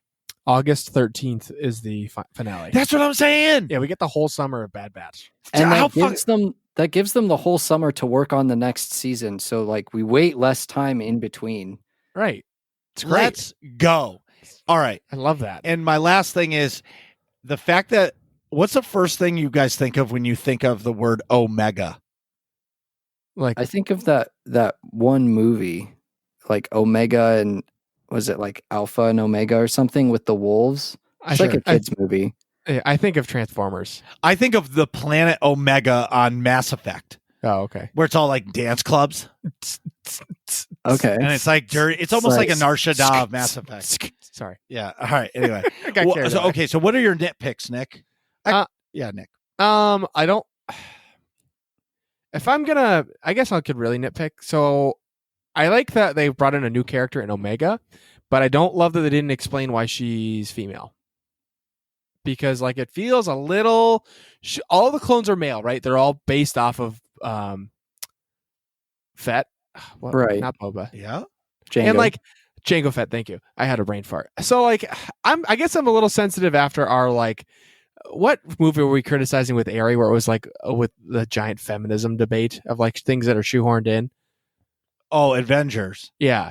So like the end games, we are the women or whatever they did. Yeah. Remember Marvel. yeah. Oh, Which was fine. yeah, It was like Captain the Marvel. one- I'm just a girl in the world. yeah. And she's like dancing around, messing everybody up. No, but it was It was when the all team like up. with the team up of all the It females. was like we're girls and we're gonna get together and be girl power. and we were like, we're all for that, except when they shove it down your throat, it's like, all right, come on. It's Just like when it feels like pandering. I think the word is, you know, pandering. Yeah, that's what killed the Harley Quinn Birds of Prey movie for me. Yeah. I'm a huge Harley Quinn fan, and I still enjoyed the movie, but like I felt that the women power thing was just a little too much. Just dial it back a little bit. You can get your message across well, and like nobody will leave the theater feeling like, wow, I'm a terrible person for not, like. Right. Exactly. I think another example that I think the whole movie is terrible and flawed, but for other reasons too. But Wonder Woman 1984 is like a pandering movie for however long the movie is, and I found that particularly egregious because I think Wonder Woman's completely badass, and they did a great job with the first movie. Oh, the first one was awesome. That was epic. They did a great job with the character in her short time she was on Batman vs Superman. I thought she was good in the theatrical cut of Justice League, and then I thought she was absolutely epic in the Zack Snyder cut of Justice League. And then 1984 was just terrible. But my point about Omega is I thought her making a shoehorning in a female clone without some like explanation about the science or something to explain it felt like a little bit of pandering to me. But I think I think we're gonna get it. I hope we do later. So we're nitpicking, right? I gotta find a little bit. No, of course. I feel like there's a reason. Yeah, and I feel like so Django wasn't there anymore, right? So they were going to create a new clone army of her. Oh, that'd be cool. You know what I mean? And I think that's the plan, and I think that's why they wanted her to survive. Because wait, what does Omega mean? Is that the best or the first? I'm not sure. Hold on, I'll tell you right now. Yeah. So for me, it's like, okay, there's something a bigger plot going on, and that's why she had to survive. But Atrax, by the way, it's the last. Yeah. Okay. Yeah. Oh, she's the last clone. She's the last clone they ever made. My thing with Omega, like and maybe it was just my brain, my like non-Star Wars lore soaked brain, my new brain. But I just dismissed it as, because I think it was Lama Su who said, oh, this is like my medical helper. She helps me. Right. Maybe that was just like a cover, but I also wonder if those Kaminoans use that technology to like benefit themselves to help make not necessarily servants, but like people who had specified not just combat, but like medical expertise, because like how would a little kid be able to help Lama Su with like medical things if she wasn't genetically engineered to do so? Right. I think they mentioned that she's genetically engineered like the Bad Batch to like be super duper something, and I think it's medical. Yeah. Mm-hmm. So I think she's she's going to be like the medic of the crew for sure. Right. It's cool that you have this character. I like the thought. Mm-hmm. I think the Omega name probably alludes to her being the last clone, though, if I had to guess that they probably. But it's interesting. I didn't. Right. What did you have a nitpick? Yeah, my nitpick is actually like in my mind kind of a large one, but also I think that they still did it well. I really wish that they were a little bit more subtle with Crosshair being like separating himself from the team. Like it was very obvious for me right away that he was gonna. I didn't even think that he needed the genetic engineering. I thought that Tarkin was just gonna like take him off to the side and talk to him about it, and then there was gonna be kind of like a showdown in the end. I still expected a showdown, but I thought maybe it would be more, at least to me, like more enjoyable to watch how watch him struggle more with like, oh, do I stick with the team? Do I follow orders? For me, it was just like, all right, well, he has this defect. Let's just crank it up and he'll be fine, Right. and just follow. But that's it. I still think the way that they did it was well done. And I look forward to seeing how his character arcs later in the series. But I wish that they were just a little more subtle with like his quandary between sticking with the team and going with the Empire. For the Empire. I'm looking forward to more Empire stuff. Same. I love the Empire stuff. Nick, I know you have to use the bathroom. I absolutely do now, so we'll be right back. Jeez, Nick, hurry up. We're trying to finish this podcast. And we're back. So today we're discussing what it's like to be a variety game streamer with our very, very sexy and handsome guest, Atrax. Thank you. So first things first, I think we should start with a more frivolous question. We ask, if we haven't asked every guest, we're going to moving forward. Who is your favorite Star Wars character in all of the Star Wars everything? Oh, you're coming out hard right away. Yeah, take your time. Wait a minute. This wasn't on the notes. Hold on. No, I'm blindsiding you. I'm just right kidding. out the That's a really good question. It's difficult to describe. If you want, Marcus and I can run through our answers first while you're pontificating. I want to hear what you guys would think. Mine's R2D2 because he's always there to help, and that's kind of my personality. You don't need the Force. You don't need anything. All you need is a good droid that always has your back, because if you think about it, throughout all the movies, one through whatever, he was there for every single character at some point, and he saves the day all the time. Nick? For me, mine's kind of tricky because I don't think I have like one specific character, because my philosophy towards the Force is different. And it's hard to find somebody that fits. You that. do have a favorite, and I know who your favorite is, but keep going. I'm curious as you're going to say. So Darth Bane all day. Your character is Darth Bane. You are a power-driven person. You will use the Force to get what you want, but yet you will let the Force guide you in the path that you want to go, and you're evil as fuck. Okay, what I was gonna say, you're right, by the way. Yes. First of all, second of all, I feel like if you insert me, Nick, I suddenly am Force sensitive and I'm in the Star Wars universe, right? Darth Bane. Yeah. I would be I think I would use both sides of the Force or be open to it, but I think that basically makes you a dark side user. So I think the dark side of the Force is much more pragmatic. It's more hate the Dark Council. You would hate other Sith telling you how to be a Sith. That's you guys are idiots. You have the craziest OCD on the planet. Like, if your pill bottles aren't organized correctly, you lose your shit. Yeah. Darth Bane. Yeah. Just so if you don't know, Darth Bane is the one who came up with the rule of two. There used to be this giant whole Dark Council. There were hundreds of Sith. And then he basically tricked them, killed them all. He said, nope, I run everything. I've got all the power. It's going to be me and my apprentice, and that's it. And I'm badass. My apprentice, Darth Xana, who is my favorite Sith, because to me, she's like the Harley Quinn of the Star Wars universe, just like running around, just killing stuff and good times. Xana's pretty badass. I agree. Is that who you would pick? Would be Darth Xana? No, actually, she's my favorite Sith. But I thought about it, and I think overall, Obi-Wan would be my favorite character. It's a great pick. Yeah, it's a great pick. Because and this is mainly like from the movies and from what I've seen in games and in like the Clone Wars and stuff like that.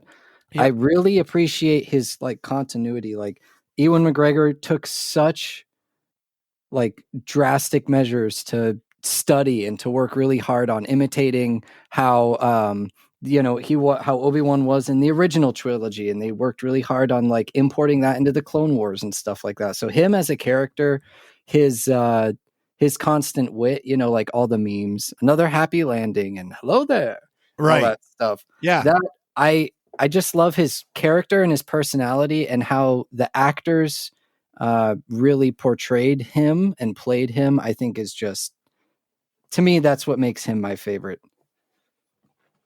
I think that's a great choice. Obi-Wan's pretty badass too. Can I do a sidebar real quick? So Yeah, during the break, I texted Chimeri and I said he rapped, and he's like, "Oh my god, how mad at me is he?" What do you mean? How mad? I've been DMing him already. He should know how mad I am. Anyway, moving on. So it's interesting you talk about Darth Xana because I feel like because she's never made like an appearance, or it's only from the Bane books, it's really hard to feel how truly evil this girl was. Yeah. Well, you see her. See, I'm of the opinion. So, you've read all the Bane books, right? Or listened to them? You have or have not? I'm sorry, I missed that. I have not. Oh, okay, then I will not talk. Wait, how do you know about Darth Xana then?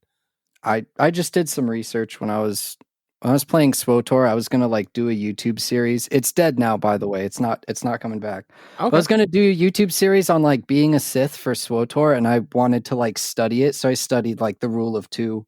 Just like the basic rule of two and stuff like that. So I can kind of RP it more. So I know like who she is, but I don't really know like deep lore.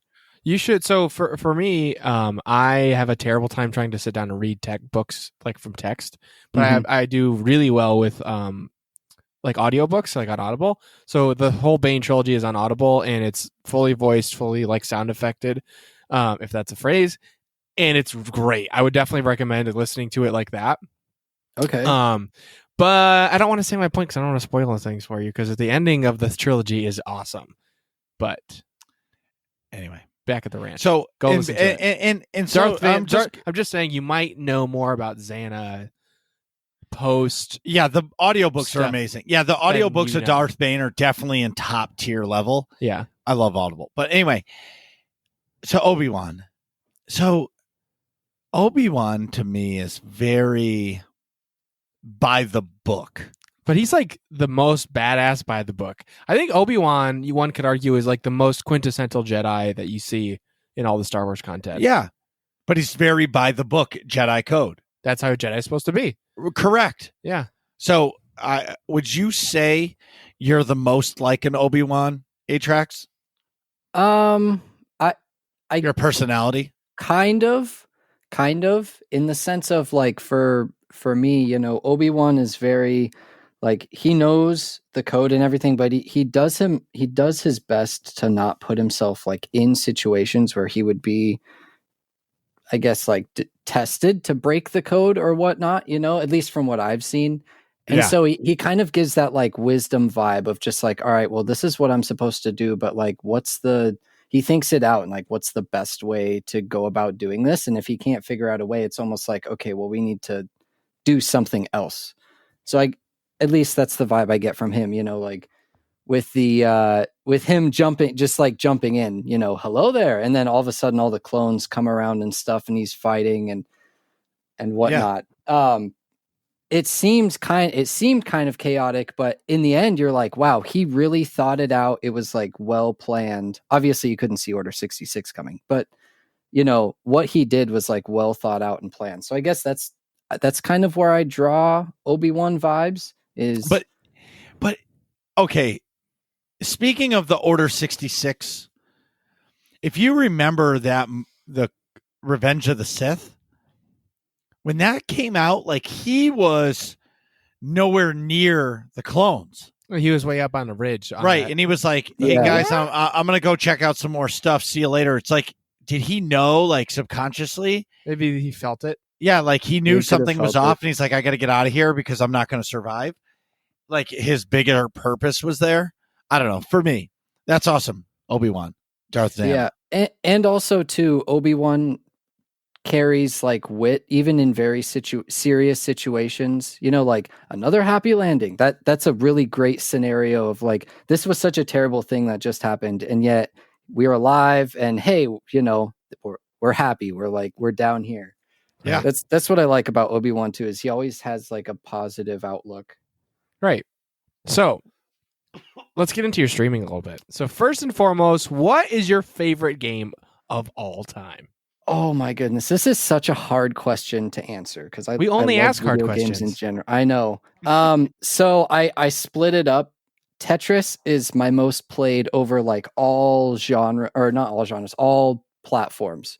I remember playing on N64, on Game Boy, on NES, NES, PlayStation, Xbox, PC, phone, like you name it. I've played Tetris on it probably. But my favorite one would be dance games like DDR and Pump It Up. Those are like, they're the big arcade style machines. Dude, that was like my big childhood. All right. Next poll on your stream has to be DDR. Like, break it out. Go get the stream, not the stream deck, the what is that thing called? Dance pad? No, the thing for the computer that you can plug the red, white, and yellow plugs in. Like the TV. The capture card? Yeah, capture card. Got to do a capture card. Break out your Dreamcast and let's go. Or PS2 or whatever. Whatever it was on. So here's my problem with, and this is like, this sounds so like self-absorbed when I say it, but it's just the truth. With the levels that I play at, I need like a metal pad, and those things cost like $1,000. Yeah, because if you use just if you pad, use like the mat, it moves around and it doesn't register your hits, and there's no like bar to brace yourself on, because you have to hold on. That's what the bars are there for. Like, people think, oh, it's to help you not fall off. No, like, you're supposed to hold on to it so your feet can move faster. Wow. And you're like holding yourself up so your feet are just flying. Extreme. Yeah. It's so, yeah, wow. It's a lot of fun. It took me, my dad and I used to go to the arcade where they had the machine, and it was really like my dad who got me into it, because he loved them. And he was like, hey, son, you love video games. Here, like, play this. It's, because you're moving your feet and stuff. It's, as a kid, exercise. You get your energy out. Right, exactly. And so then, because of that, for the next, like 5 to 10 years, we would go there maybe at least once a week, and we would play. And we wouldn't, it would only cost us, like, overall, because there were other people there who would play too. There was like a little community at that time, before like the internet and stuff, the internet, but the internet was there, but it wasn't really that popular for like finding local people to game and stuff with. Yeah. Back then, for me, it was, we were all at the arcade and we all played this game. There's actually another streamer, Boo Does Games, who I knew from that era when I would go to the arcade with my dad, and then her and a bunch of other people were there. And we would all just like play dance games, and we, over the course of an hour, because then you play, then maybe 3 or 4 other people play. Over the course of an hour, you'd play maybe 5 times, and it would cost you $10. So for my dad and I, going out on the weekend and just spending $10 to hang out at the arcade for a little bit was just kind of like, it was a bonding thing, but it was also just, that started the whole dance game thing. That's so legit. That's fantastic. Just for the record, I am going to start the search and talk to all the people that I know in this world. I am going to find one of those metal pads. That's my new mission, because you have to do this on stream. And I think we got to mount the camera to the ceiling above you, so you get the over the top view, and then you'll have the front view.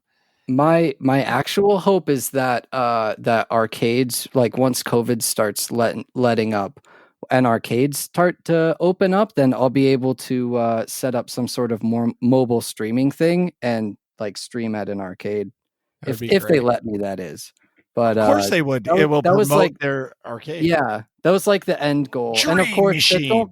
that only works like as a small streamer. Once you get more fans, then you can't really do that. But then hopefully I can have my own pad. But yeah, that's future stuff. Unfortunately, I don't think it'll happen anytime soon. Sidebar. Fit it in my room. I can't fit it in my room either. Like my streaming table already takes up half my room.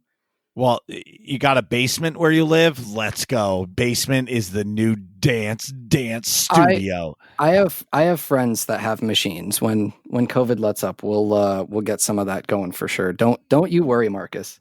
Oh no, I need to see this. But It'll sidebar here, Nick, I want to just say, yeah, I don't know what the correct word for this is, but this is so fucking awesome. like Atrax, we would have never known this about you, or the SERP story last week. Like guests on this show about me.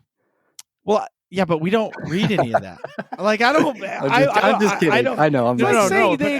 no. But I don't click on that on Twitch because No, I can read your fair. about you. But like until I watch you stream and I enjoy your stream, that's when I get to know you. Right. Right. You know what I mean? I don't kidding. find no, I know. But what I'm saying is like just a sidebar. This is so cool to meet awesome people like yourself week after week after week and like hear these stories. I didn't know this about you. Like this is blowing my mind. I've never met somebody in my entire life that their favorite game is DDR or those type of games. Yeah.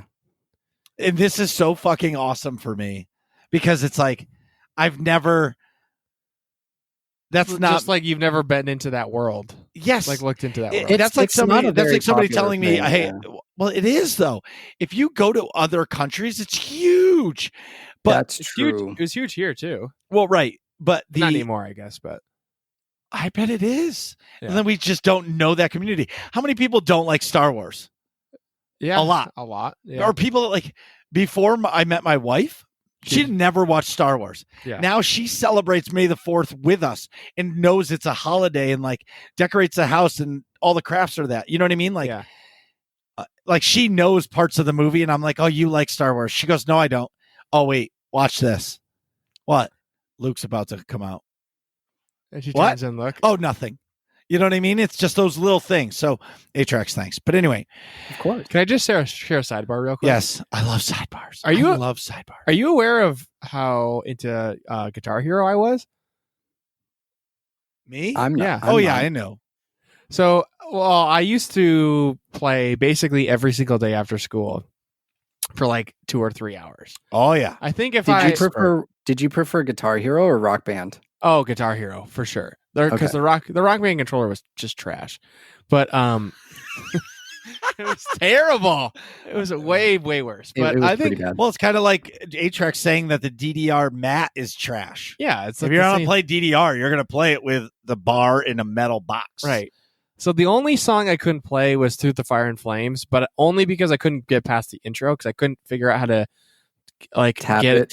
how to tap it properly. Yeah, but and I could play past the rest of the song besides the intro. Like if you played like the practice mode, which is insane. But I obviously can't do that anymore. But way back when, I actually competed in a Guitar Hero contest and won. That I Nice. knew. But Yeah. dude, why don't you stream Guitar Hero? I should. DMCA. Oh yeah, I might not be able to because Yeah, but well, you can no. So you can Well, stream it. no, the You Guitar just Hero can't save songs the VOD. and the songs on Guitar Hero are most of them are remakes of the songs for the game, so you might be okay. But Yeah. I don't know I would look into that for sure, though, before just streaming it. That's why I stopped streaming games like Osu, and I won't stream Rocksmith. because of the Well, songs. Yeah, but 'Cause, the way I I don't wanna worry understood about that. DCMA, right? But the way I understood DCMA, you can do it live, but there can be no VOD. Yeah, but don't you still get paid for the stream and stuff? I don't know how that Yeah. works. Yeah, Well, because I- you can get paid. right. It's such a gray Oh. area. It- It's it such could a be- gray area. It could be Because like you go to oh, some streamers, they're still playing Pandora yeah. on their stream. You know what I mean? Look at like Yeah. you know people are playing versions of the Star Wars music and they're not getting pulled down. Maybe this is like my Obi-Wan showing. I just don't want to risk it. I find NCS music like everywhere. There's Yeah. enough. Oh, hashtag stream beats. That's what Marcus uses too. Oh yeah. Stream That's beats. all I use.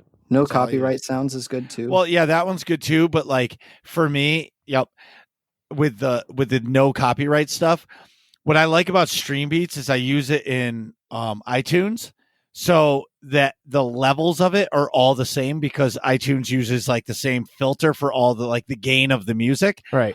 so it's all the same level. Where when you do no copyright on YouTube and you're streaming it, it's very like you could have it at perfect level for this one YouTube video, but then you go to the next one and it's like blasting. So you have to be prepared to turn down the volume of the new track right away for your stream. Right. Do you have Spotify, Marcus? I do, but I don't pay for Spotify Premium, and I hate commercials.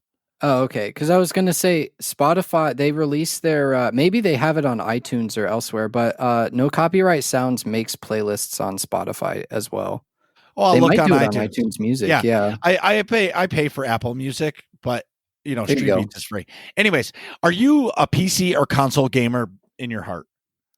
I would say both. Like, honestly, I really, even, I know there's like the whole Xbox PlayStation war. I just love gaming, man. I would say PC is like the dominant one just because Master it's so race.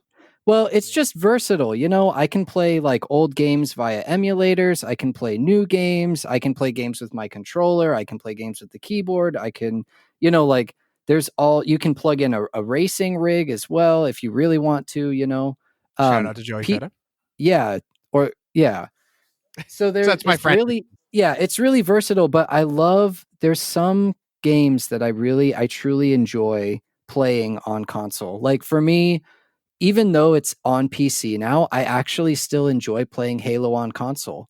And that's because for me, and I think most people, Halo 3, Halo 2, you played those on console, Xbox with your friends and stuff like that. I love that vibe that I get when I play games like Halo or even Tetris is fine on console. PlayStation has some good exclusives too, Would you say you prefer the Xbox controller or the PlayStation controller? I prefer the Xbox controller because of the way the joysticks are oriented. Yeah, I know it's such a debate. No, it's not. So many No, it's not. people- There's no debate. No, it's not. Well, yeah, I guess your that's two true. thumbsticks next to each other is the most uncomfortable thing ever. I got the Astro A400 controller at a PAX. No, C40. C40 Yeah. controller. It was a PlayStation controller back when I had a PlayStation. Yeah. I have it. And Nick has it. And it was movable buttons, so you could move the analog stick because it was a PlayStation controller from like the PlayStation traditional to an Xbox controller. Nick did that, and he said it was way better. Yeah, it's game changing. Yeah. But no, there's no contest. The Xbox Yeah. controllers just are built better. They feel better. And I'm a Well- PlayStation person typically, but Yeah, and I think some people, I think it depends like on your hands too. Like some people for PlayStation controllers, their hands just fit better around it. I think that the touchpad on the PlayStation controllers is actually really cool. I think Xbox, it'd be cool if they had a touchpad, but I don't know where they'd put it, Well, what I think, and just to break this down, I think a lot of the PlayStation people that are like, the Xbox controller's terrible, I think they're just fanboys. yeah. You know what I mean? And they Could be, like, yeah. because if they actually played with an Xbox controller for a long period of time and then went back to the PlayStation controller, they'd be like, oh, this thing is garbage. Yeah. There's a reason why the new PlayStation 5 controller, other than the thumbsticks, mirrors the size of an Xbox controller. Yeah, because people prefer that. My biggest gripe with my PlayStation controllers was that they kept breaking. And so that's why that's why I hated my play. I was like, you kidding me? I went through like 4 controllers and it wasn't, I was gaming too hard or anything. It was, they just wouldn't charge. Like I don't know, for some reason they never charged, but I really yeah, think they're all good. I really think the build quality on the PlayStation controllers is overall less. It's just crappier than the Xbox ones too. Even like my Xbox 360 controllers still work from like almost 20 years ago. Like the build quality for Xbox is just better, I think. Yeah. I run a you mentioned cut like off or what is it? OEM or no, it's not OEM, like off market or off brand controllers. I rock a Razer Wolverine. That's what I have. I think it's tournament edition, the one without the rumble packs. It is awesome. I'm holding it in my hand right now. It's got RGB lights. I see mine too. Oh, it's such a beautiful controller. Yeah. When did you start streaming? About a year ago. I have to look it up again. But I started like June last year. Okay. Oh, you're coming up on a year. Yep. Let's coming go. up on a Do year. a 12 months. 12-hour stream, 12 1 hours. year anniversary. Stream You know, anniversary? I'm trying to like plan something out. I know I want to do something like big and good. Your 1 year anniversary was awesome, Marcus. That was top tier. That was epic. Yeah, some jabroni was on a date and kept donating to him. Yeah, that was awesome. That was weird. Yeah. Well, it was well. What it was it just showed that's a power move. What I mean is like you're letting your date know that look at if we're going to continue to have Whatever. any kind of relationship moving forward, like when things are important to me, I'm going to stop what I'm doing to do it, and that is super. Well, I appreciate the shit out of it, right? But at the same time, but anyway, what made you start streaming? I wanted to do it for like a long time. I guess this kind of it goes into why. I really wanted to. I've always wanted to work in the gaming industry, like just in general. It didn't matter what it was, whether it was like PR or making games or testing games or whatever. I've been able to hold a controller for, how many years now, and it's just a part of my life. So I wanted to keep furthering that. And when COVID kind of started becoming a thing, my job got not outsourced, but they moved across the country. So I'm on the West Coast, they moved it to the East Coast. And they're like, "Hey, if you want to go along." And I just kind of laughed at them. I was like, "Are you kidding me? My, average warehouse worker job. I'm not going to move across the country for that." So I saved up like a bunch of money and stuff, was unemployed for just a little bit. And I decided that's when I'm going to just start creating content. That was what I mainly was focused on and still kind of am, is just creating good content that's associated with gaming. That's kind of why I picked being a variety streamer too, was it left me a little bit more open to being able to just, I'm feeling like this today and I can be hype in the chat if I play this game more so than if I just play something that I've always played. So I think that kind of adds to it too, is like why, and I guess it gets into a different question, but that's why I started streaming, is I want to make good gaming content and work in the gaming industry. There's a lot of great people in Twitch too. Yeah. But why variety streaming? Yeah, so I kind of mentioned it a little bit too, but I like completing games. I enjoy completing games. I talked a little bit earlier about like end game, how to me it's like, oh, it's the end of the game, time to move on. I feel, and unfortunately games have gotten so complex that in order to 100% a game, you have to spend 500 hours running around looking for collectibles and this and that. But I remember playing, games like Gears of War or even the Halo campaigns and stuff like that. And at the end, just being like, wow, I had a lot of fun. That was a good time. And then moving on to something else. Kind of like I kind of treat games like movies, it's fun to watch a movie so many times over, but at the same time, I kind of want something new and a little bit different. And just to be able to appreciate, someone worked really hard on this game or that game. And so, wow, this is really fun. I'm enjoying this. And especially for the community, they get to see a bunch of different stuff, maybe that they never thought of playing or that they wouldn't normally play, especially when you really mix it up. I think one of the random successes that kind of surprised me was most recently the Star Wars pinball. So for May the 4th, they had, I don't know if it's still going on, but all the Pinball Effects 3 tables, all the Star Wars tables were on sale. You could get like, I think it was 20, 25, somewhere in there, pinball tables for $20. And awesome. I thought, yeah. And so because I'm a variety streamer and normally I mix it up, I thought, great, I'm just going to start with this like tonight. I'll play it. If it really tanks, I'll play it for an hour and I'll switch to something else. But the community loved it. Like one of the other streamers, Hikari Chino, she got in on like competing with me on the scores. One of my community members, Krilo, got in on it. Capedizzle, like a bunch of people came in and started playing these Star Wars pinball tables and like trying to compete with my score and stuff. And we've turned it into a community thing now. It's a lot of fun. So for variety, I think that's one of the reasons, is it's just, these random moments where it's like, oh, hey, this game is really cool. And then everybody gets in on it and has a good time. And then later, you can make VODs from it, or, review games, things like that.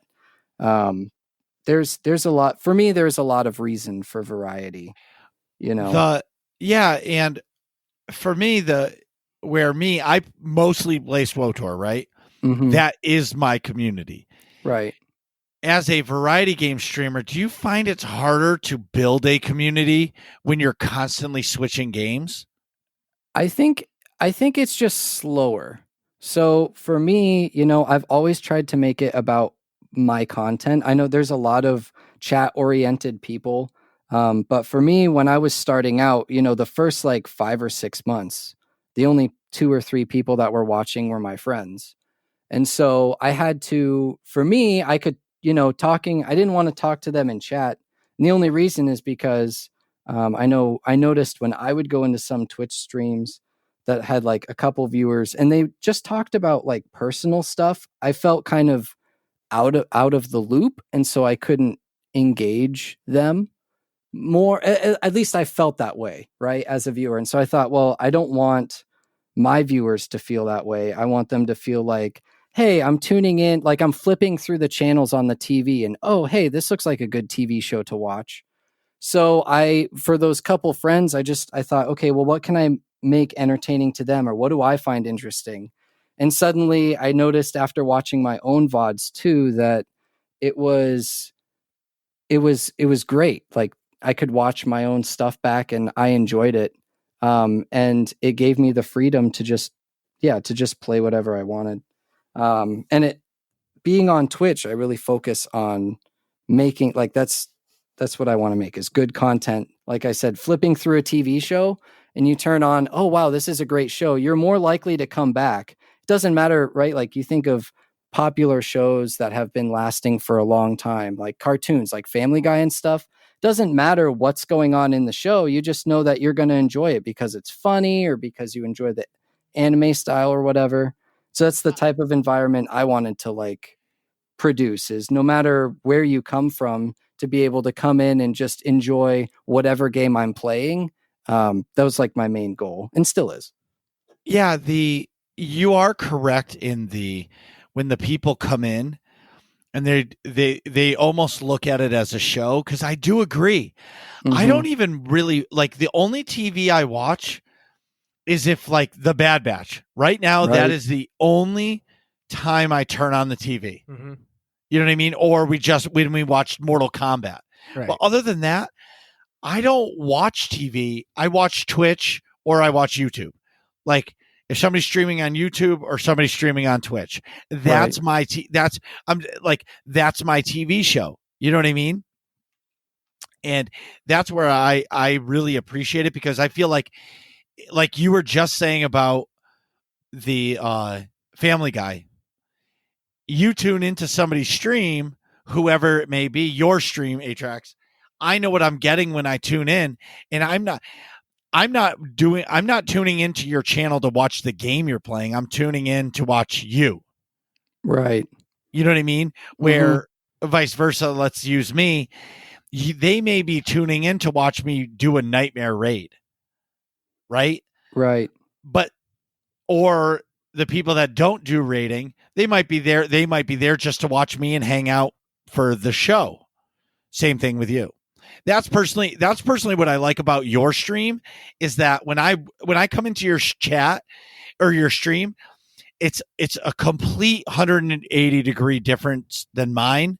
And like your stream is so unique and so awesome, because like your personality is the same no matter what game you're playing. But when you're playing certain games, you can see the passion in your eyes. What was the game that they made? They made raids in Final Fantasy 14 based off of. You just finished it. It's like a Ninja Gaiden style game. Oh, Neo 2. Yes, that game was so great. Yeah, like that. I would have never seen gameplay of that game unless I watched your stream ever in my life. Yeah. And I enjoyed that content. I enjoyed watching your show, but at the same time, I enjoyed watching you a game that I would never, ever play. Before Nick asks you the next question, because he keeps trying to talk and I keep sidebarring it. Have you ever played a really, really tough game called like Dark Souls? I have. I decided, so I've played Dark Souls, I've played Sekiro, and I've played Nioh 2. Dark Souls is my least favorite. And I've actually played Bloodborne as well, but I didn't play it on stream because that's on console only. Right. Another great game on PlayStation, by the way. Chalk a point for PlayStation for having Bloodborne. I didn't like Dark Souls because it focused more on being slow and like, okay, be patient, wait, dodge. Okay, now's your like window to attack twice. Dodge, regain stamina. Oh, I got hit. Use my Estus flags. Dodge. Like, I didn't like it. Felt really slow. Whereas games like Sekiro and Nioh 2, Sekiro especially because you don't have any stamina, was a lot more fast paced and like, okay, attack, deflect, block this, block that.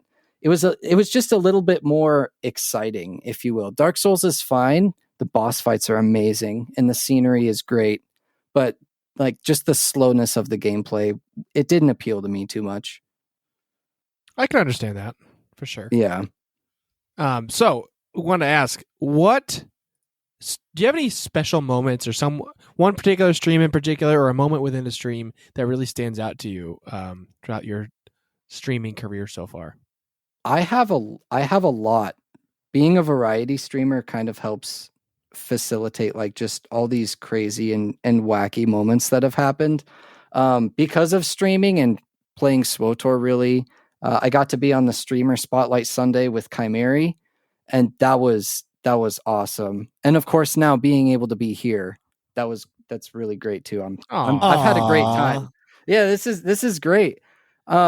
As far as my stream wise, I would say when I had my second 12-hour stream to celebrate 250 followers, and I made that Among Us lobby, and it was so much fun. We had Chimeri, Rayu, Misfile, and Rune, Ren, Maddie B, and I had a couple other. Oh no, wait, we rotated out 2 people. That's right. We rotated 2 people out from the community. And it was just, we had so many great moments and so many great times. I'm still editing that 12-hour video. That was great. Well, and I find that those special moments, for like you're saying about, it's less about the stream and it's more about the people that you're enjoying. Right. You know what I mean? Mm-hmm. Because sometimes when you get to know some of these people from Twitch, they become, like almost like a sub family to you. Yeah. You know what I mean? And then you start messaging them. And that's what's so special about the Discords and everything else. It lets you connect with the folks. Yes. I think it's important for like tips for people starting out on streaming.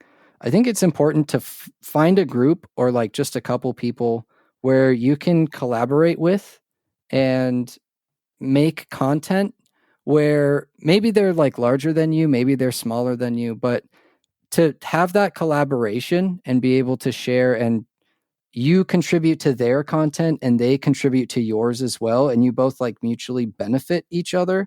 I think that really helps. It helps make your content better, but it also helps you grow, like in the community and whatnot. And being a variety streamer, like streaming a bunch of different games, I've gotten to meet a whole bunch of different people from different communities. So that's another like variety thing too. That's been great. Nick, are you taking notes? Yes, actually I am.